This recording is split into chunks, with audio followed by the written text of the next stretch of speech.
We're following breaking news here at 4 o'clock. With just over 4 months left in his term, Tennessee Governor Bill Lee is granting executive clemency to 34 people in Tennessee. That includes 33 pardons and 1 commutation. Thomas Clardy is the only person receiving a commutation, meaning he will be released from prison on parole. Clardy was convicted of murder and sentenced to life in prison in 2007. Well, that conviction was overturned in 2023.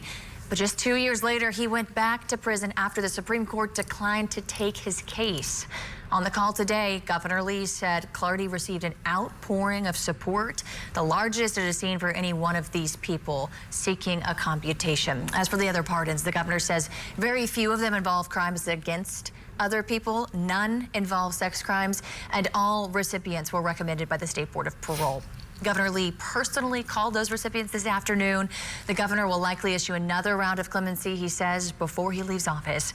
We have a full breakdown on all of this, including each person who was pardoned, over on our WSMV4 News app.